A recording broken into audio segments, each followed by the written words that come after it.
Արդավոր հատվածում կլիներ եւ ինչու։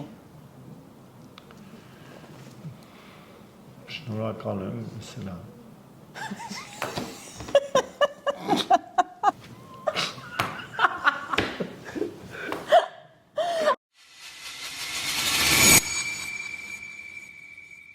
Անշարժ գույքի շուկան փաստերով, որոնք են գնորդների, վաճառողների եւ ներդրողների հիմնական սխալները անշարժ գույքի շուկայում։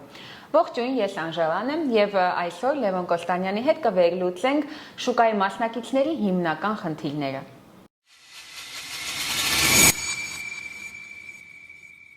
Բարև ձեզ, պարոն Կոստանյան։ Բարև ձեզ։ Ավանդույթի համաձայն սկսենք վերջին շաբաթվա ամփոփումից, ինչ հիմնական փոփոխություններ կամ միտումներ կարող եք առանձնացնել անշարժ գույքի շուկայում։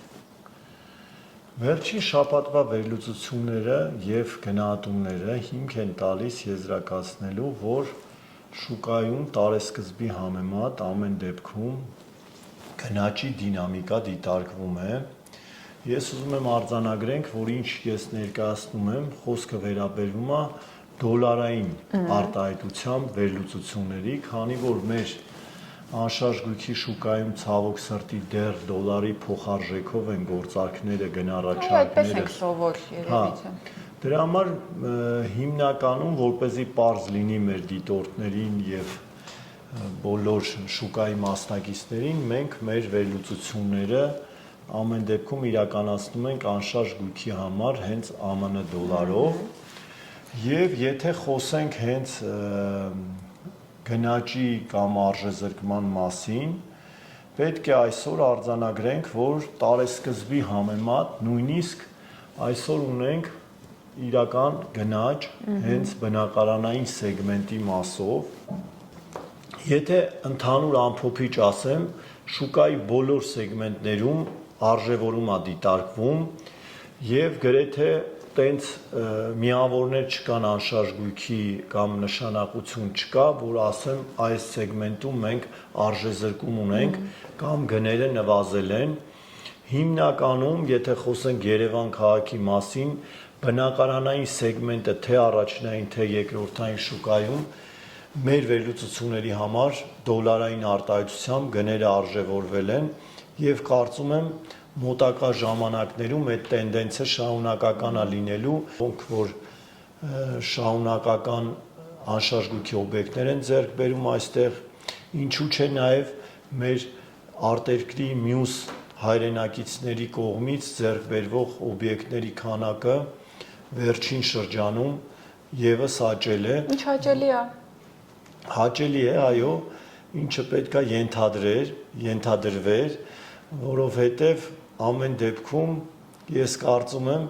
որ ամենամեծ կապիտալը հայի համար իր հայրենիքում մի կտոր հող ունենալն է, որովհետև պատմությունը ցույց է տալիս, որ այն անշարժ գույքը, այն կապիտալը, որ մենք ստեղծում ենք ու թողում ենք արտերկրում,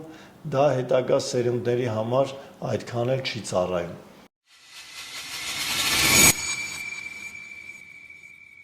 Իսկ ասեք, ինչ սպասումներ ունեն շուկայի մասնակիցները մոտակա ամիսների համար։ Քանի որ ես խոսեցի դրա մասին, որ կան գործոններ, որոնք ակնհայտորեն ազդում են հետագա պահանջարկի աճի եւ դրական դինամիկայի վրա, բնականաբար բոլոր շուկայի մասնակիցներին հիմնականում պարզ է, որ եթե պահանջարկը պետք է հետզհետե ավելանա, վաճառողները գնառաչարկները չեն իջացնելու, կարծում եմ։ Գնորդներն էլ հիմա քանի որ արդեն տեսնում են, որ ակնհայտ արժեզրկման կանխատեսումներ չկա շուկայում, պետք է ավելի ակտիվանան եւ սկսեն այն օբյեկտները, որոնք նախատեսել էին ձեռք բերել եւ որոշակի սպասում էին կամ ենթադրում էին, որ հնարավոր է գներ իջնի շուկայում, դա այս պահի դրությամբ չի կանխատեսվում, հա։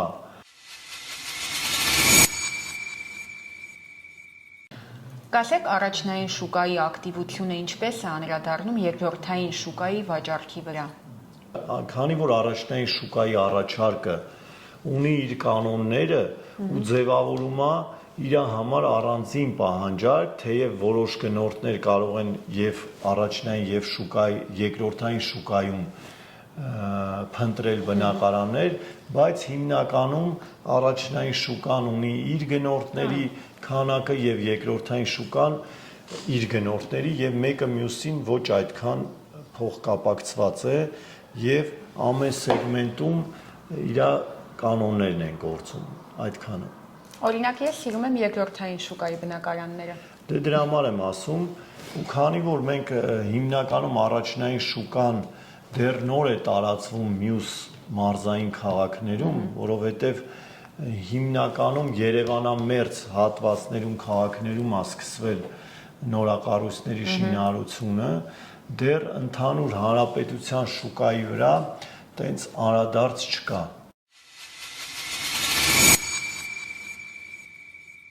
Ըստ ձեզ որոնք են գնորդների, վաճառողների եւ ներդրողների հիմնական սխալները։ Եթե խոսենք հիմնական սխալների կամ այն գործոնների մասին, որոնք որ բարաժեշտ է դիտարկել ու չեն դիտարկում, ինչ բացթողումներ են ունենում հիմնականում մեր ընկերությունը, քանի որ եւ գնահատման ծառայություններ է մատուցում եւ անշարժ գույքի գործառույթներ է իրականացնում, հիմնականում մենք տեսնում ենք, օրինակ գնորդների մասով, եթե խոսում ենք բնակարանների մասին, շատ հաճախ գնորդները չեն հետաքրքրվում, օրինակ շենքի տեխնիկական բնութագրիչների մասին։ Շատ հաճախ, օրինակ Երևանում ունենք վթարային շենքեր, մարդիկ ձեռք են բերում կամ վաճառում են նույնիսկ այդ շենքերում բնակարաններ առանց իմանալու, որ սրանք վթարային շենքեր են։ Մի բան հարցնեմ, էլի, այսինքն բնակարանը գնելուց դա ոչ միտեղ չի նշվում։ Այն փաստաթղթերում, որոնք որ ասենք կարող են գործարքի մեջ լինել ու հնարավոր է վկայականներում կոնկրետ վթարայնության վերաբերյալ շենքի տեխնիկական վիճակի մասին բնութագրեր չի լինում։ Եթե խոսենք նույն բնակարանների, օրինակ վաճառողների մասին, հիմնական սխալները վաճառքի ընթացքում նա է, որ պատշաճ չի ներկայացվում անշարժ գույքը շուկայում, որը կարող է պոտենցիալ գնորդներին եւ ընդհանրապես հետաքրքրված անձանց հասանելի լինել։ Այդ դեպքում եւս խորհուրդ կտամ դիմել այն մասնագիտացված կազմակերպությունների, որոնք գովազդային մասով շուկայում ներկայացման մասով եւ բոլոր գործիքակազմերը, որոնք որ կան առկա են շուկայում, կիրառում են եւ նաեւ ժամանակակից սոցցանցերի մասով, որ เป զի անշարժ գույքը պատշաճ ձևով ներկայացված լինի շուկայում։ Մյուս հարցը, որը որ շատ հաճախ անտեսվում է վաճառողների կողմից, դա խելամիտ գինն է շուկայում, որը որ եւս կարևոր գործոն է արդյունավետ վաճառքի համար եւ շատ հաճախ սխալ գնի որոշման արդյունքում Գնորդը նույնիսկ չի դիտարկի այդ տարբերակը, չէ՞։ Այո։ Ճիշտ խորհրդատվություն է պետք, կարող են դիմել մասնագետների, կարող են ինքնուրույն շուկան ուսումնասիրել, բայց հաճախ առաջարկները ոչ իրատեսական հիմք են հանդիսանում սխալ որոշումների կայացման։ Մեր կազմակերպությունը եւս մասնագիտացված է անշարժ գույքի թե գնահատման, թե վաճառքների գործառույթներ իրականացնելիս, եւ մենք ունենք նաեւ հարթակ, Cost-M հարթակն է, որտեղ կարող են եւ արժեքը որոշել անշարժ գույքի, դեպ ասեմ, որ 2 միավորը անվճար է, եւ նույն հարթակում ներկայացնել գույքը վաճառքի։ Շատ հարմար։ Եթե խոսենք եւս այլ սխալների մասին, օրինակ բնակարանային սեգմենտի, դուք ասացիք ներդրողների մասով էլ, ներդրողները շատ հաճախ ձեռք են բերում բնակարաններ ապագայում եկամուտ ստանալու համար, բայց չեն հաշվարկում այն հնարավոր եկամտաբերության տոկոսը, որը կարող է, ասենք, տվյալ անշարժ գույքից ստացվի։ Եվ հաճախ ձեռք են բերում բնակարաններ կամ այլ ներդրումային գույք, որի վերադարձնելիությունը կապիտալի կազմում է 25+ տարի, որը այդքան էլ արդյունավետ չէ եւ գրավիչ չէ մեր ներդրումային շուկայում։ Հիմնականում դրանք են, եթե ընդհանրական ասեմ բոլոր անշարժ գույքի տեսակների մասին, եթե սխալներից խոսենք, դա նա է, որ հաճախ փաստաթղթերի մասով նորմալ իրատեսական չեն վերլուծություն իրականացնում, համապատասխանությունը գույքին, հատակագծերը եւ մնացած իրավական խնդիրները, նպատակային նշանակությունը շատ հաճախ գույք են վաճառում առանց հասկանալու, որ ինքնակամ շինություններ գոյություն ունեն, որոնք որ արդեն դեռ իրավական կարգավիճակը վաճառքի համար լիարժեք չէ, նույնիսկ գնորդները գույք են ձեռք բերում առանց տեսնելու, որ ինքնակամ շինություններ կա, հողամաս կա չգրանցված, հետո խնդիրներ են առաջանում, այո, անհամապատասխանություն կա կադաստրային քարտեզներին, դրա համար խորհուրդ կտամ ամեն դեպքում ներգրավել տվյալ գործառույթներին, մասնագիտացված կազմակերպությունների, որոնք պատասխանատվություն են կրում, ունեն համապատասխան փորձ եւ նման սխալներից խուսափեն արդեն շուկայի մասնակիցները։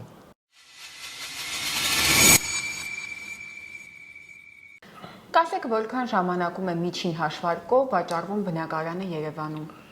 Եթե խոսենք բնակարանների իրացվելիության մասին Երևանում, եթե նախ պետքա սահմանենք ճիշտ միջին գինը, եթե շուկայական արժեքը իրական է սահմանված վաճառահանված բնակարանի համար, նման բնակարանի համար միջին վաճառքի ամիսը հիմնականում սահմանվում է 1-ից մինչև 1.5 ամիս, լավ։ Շուտ է։ Այսինքն, եթե իրական գին է սահմանված, ոչ գերագնահատված է բնակարանը, դե բնականը ոչ էլ թերագնահատված, որտեղ եթե կարճ ժամկետում են ուզում վաճառել, բնականի կարճ վաճառքի ժամանակահատվածը բնականը արդեն 1 ամսից նվազեցվում է մինչև 15 օր, մինչև 10 օր, այդ դեպքում կախված բնականի տեղակայումից պետքա իրական գնից զեղչել 10, 15, նույնիսկ մինչև 30%-ի չափով, որ եթե մեկը ուզում է արագ իրացնի բնակարանը, պետքա գնի մեջ զիջի որոշակի տոկոսով։ Հիմնականում նվազեցումը 15-20% այսօրվա շուկայի պայմաններում արդեն իսկ կարող է հանգեցնի դրական արդյունքի։ Սակայն դա եթե խոսում ենք բնակարանների մասին, որը հանդիսանում է անշարժ գույքի, եթե Երևանի մասին ենք խոսում, ամենաիրացվելի գույքերից մեկը, ու քանի որ մեր ընկերությունը նաև գրավի գնահատման աշխատանքներ է իրականացնում, նման հարցեր իրացվելիության հետ կապված տարատեսակ անշարժ գույքի միշտ առաջանում են եւ բանկերը մեզանից պահանջում են, որ մենք էլ որոշակի սահմանենք, երբ որ գնահատում ենք իրականացնում, ասենք որոշումը արժի այսքան այս բնակարանը, հարկ եղած դեպքում ինչ ժամկետով կարող է իրացնել բանկը կամ վարկային կազմակերպությունը տվյալ բնակարանը եւ հիմնականում նույն ժամկետների մասին ենք խոսում, սակայն այստեղ եւս յուրահատկություն կա, որ երբ որ բանկերն են հանդիսանում վաճառողները կամ ինչ որ խնդիր կա գույքի հետ կապված կամ եղել է, մեր շուկայում ինչ որ առանձնահատուկ ձևով է դա վաճառվում, դժվար է վաճառվում։ Ինչի համար, Երևանում դա շատ տարածված չի, բայց երբ որ արդեն մարզերում գիտեն ում գույքն է եղել, որ խնդիրներ ա ունեցել, կամ ինչ որ բան, այն հայերեն ասած նավսված գույք է, մոտ եկող չի լինում, նույնիսկ երբ որ իջեցնում են գինը շուկայականից կամ բան, հայերը գիտեն, որ այս ինչ մարդու գույքն է, հիմնականում չեն ուզում մոտ գնալ կամ բայց փաստացի դա էական չի։ Էական չի, բայց մարդիկ կան, որ մինչև այսօր հաշվի են առնում, որ այս մարդը կամ վատ վիճակում է եղել, խնդիր է ունեցել դրան վարավաճառում, աուրան վատնա։ Իսկ եթե այլ գույքի տեսակներից խոսենք, բնական է այստեղ նաև արժեքը կապ ունի, թանկարժեք գույք է, թե մատչելի գույք է։ Եթե օրինակ նույնիսկ բնակարան է, բայց արժի մի քանի միլիոն դոլար կամ 1 միլիոն դոլար, դրա իրացվելիությունը շուկայում բավականին բարդ է, չի կարելի բոլոր գույքի տեսակների համար։ Պահանջարկն էլ է քիչ երևի։ Հա, պահանջարկն էլ է քիչ եւ ինքը արդեն թանկարժեք գույքի այդ սանդրակին է մոտենում եւ այստեղ կարող է եւ բնակարան լինել, իր նորմալ վաճառքի գինը, եթե միլիոնը գերազանցող բնակարան է, բավականին երկար լինել, որովհետև նաև ինչքան գույքը թանկարժեք, այդքան իրացումը ավելի բարդ է ու ժամանակատար շուկայում։ Նույնը մյուս գույքի տեսակների մասին եմ ես պետքա խոսեմ, եթե խոսքը գնում է առանձնատների մասին, հողամասերի մասին չկառուցապատված, հասարակական օբյեկտների մասին, նաև կարևոր գործոն է դրանց վաճառքի համար իրենց արժեքը։ Լավ, երկրորդը նաև տեղակայումներն են, շատ կարևոր։ Ես ասեի նաև տարածքային։ Հա, օրինակ Երևանում այն հատվածներում, որտեղ պահանջարկը մեծ է, այդտեղ իրացվելությունը շատ ավելի կարճ ժամկետներում է իրականացվում ու ավելի արագ։ Բայց եթե խոսքը գնում է մարզերի մասին, այնտեղ որ պահանջարկը քիչ է, հիմա մարզեր ունենք, այնտեղ էլ ավելացել պահանջարկը բնակարանային օրինակ սեգմենտում եւ եթե իրական բնակարաններ կան,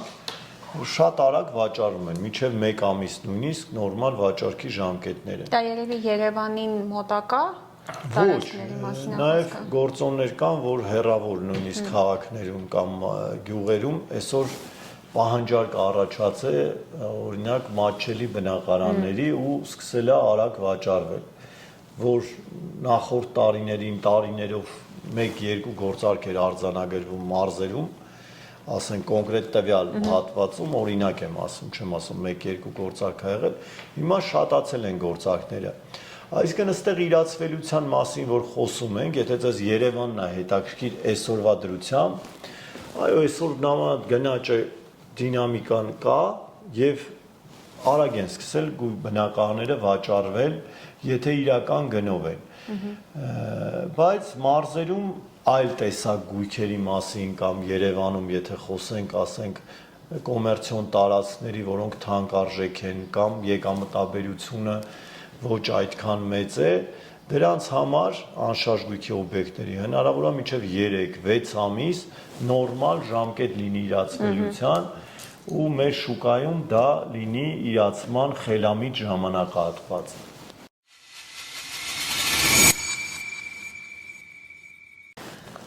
Կասեք ձեր փորձից ելնելով վերանորոգված բնակարաններն են ավելի հեշտ ու արագ վաճառվում, թե առանց նորոգում բնակարանները։ Հա,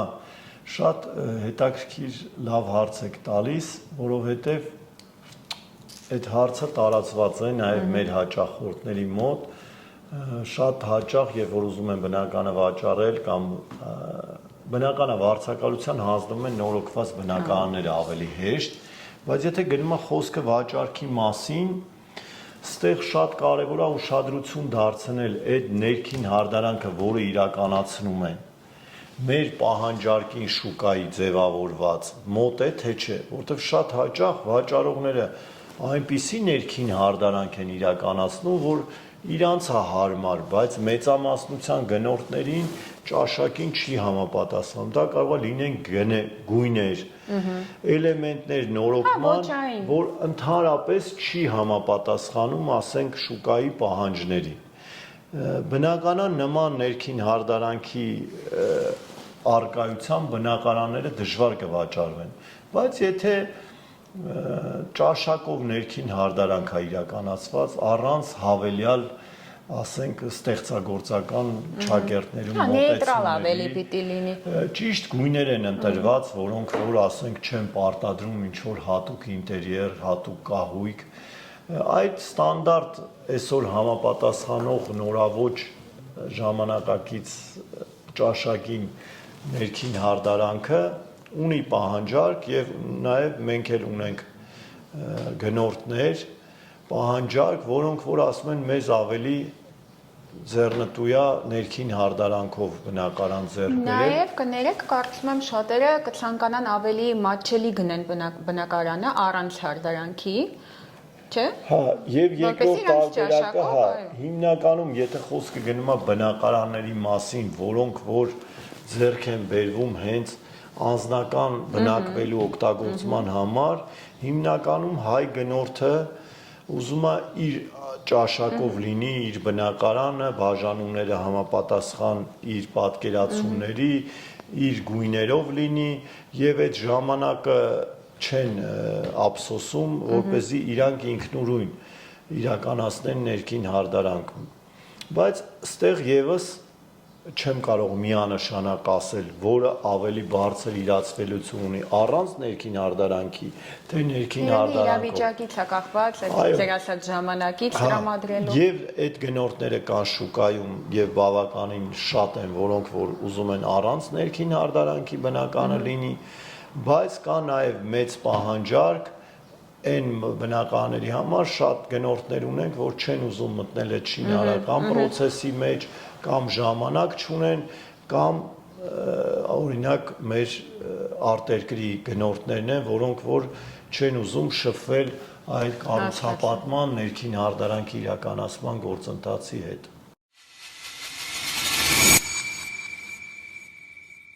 Պարոն Կոստանյան, եթե դուք հիմա անեիք ներդրում անշարժ գույքում, ապա դա որ հատվածում կլիներ եւ ինչու։ Եթե խոսքը վերաբերում է օրինակ ներդրմանը բնակարանային սեգմենտի կամ հասարակական օբյեկտների վրա, ստեղ հիմնական այն օբյեկտները կընտրեի, որոնք որ գոնե 10-15 տարի վերադարձնելիություն են ապահովում կապիտալի ընդհանուր, որտեվ ավելին կարծում եմ այլ ներդրումային տեղեր կան, որը ավելի արդյունավետ կլինի։ Այսինքն նորման համարվում է այդպես 10-15 տարի։ Հա, կոնկրետ բնակարանային կամ եկամտաբեր անշարժ գույքի համար 10-15 տարին լավ եկամտաբերություն է ու կարծում եմ, որ մենք էլ որ գնահատում ենք իրականացնում լավ իրացվելիության գոտիներում հաշվի ենք առնում կապիտալիզացիայի գործակիցը 5-ից 7%, որը ապահովում է այդ ներդրումային, ասենք, վերադարձնության տարիները։ Դրա համար ձեր հարցին սենց կպատասխանեմ, պետք է առանձնացնել ոչ թե ըստ գույքի տեսակի կամ ըստ տեղակայման, այլ պետք է վերլուծել հենց վերադարձնելիությունը ձեր ներդրված կապիտալի ժամկետները, որ խելամիտ լինեն մեր շուկայի պայմաններին համապատասխան, ինչպես նաև եթե ներդրում ես իրականացնում շատ կարևոր է ճիշտ կանխատեսել տվյալ տարածքում գնաճը։ Իսկ գնաճը փոխկապակցված է զարգացման հետ տարածաշրջանի։ Դա կլինի հողամաս, կառուցապատված օբյեկտ, թե արտադրական համալիր, ամեն բան, որի պահանջարկը հետզհետե շուկայում ավելանալու է, աճելու է եւ բնականաբար արդեն ներդրված կապիտալը ակնհայտորեն աճելու է, բացի եկամտաբերությունից նաև արժեքի մասով։ Նենց որ եթե ես ներդրում կատարեմ, այդ 3 գործոնի վրա ուշադրություն կդարձնեմ, ռեալ եկամտաբերությունը, վերադարձնելիությունը ներդրված կապիտալի, որը պետք է ապահովի ու ինչ ժամկետում, գնաճը տարածաշրջանում որքանով է իրատեսական, լավ, ու նաև իրացվելիությունը օբյեկտի, ինչա դա նշանակում, որպեսզի ինչքան հեշտ կարելի է հետագայում վաճառել օբյեկտը հարկ եղած դեպքում, որովհետև կարող է լավ պրոյեկտներ լինի, ճիշտ ներդրում իրականացնես, բայց ինքը իրացվելիությունը շատ բարդ լինի գույքի, լավ, եկամտաբերություն ունենա, բայց ուզենաս վաճառես, ինքը բարդ վաճառվի, լավ, այսքանը։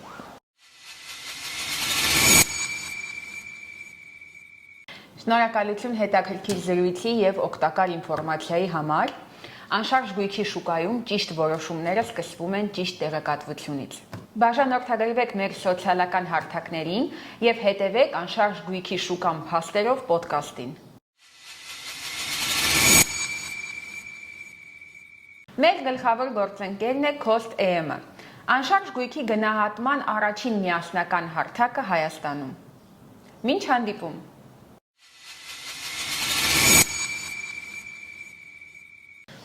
Շնորհավորում։ Ваш этот корабль счастья корабль счастья. На берег Մինչ նոր հանդիպում եւ թող Թող ձեր բոլոր երազանքները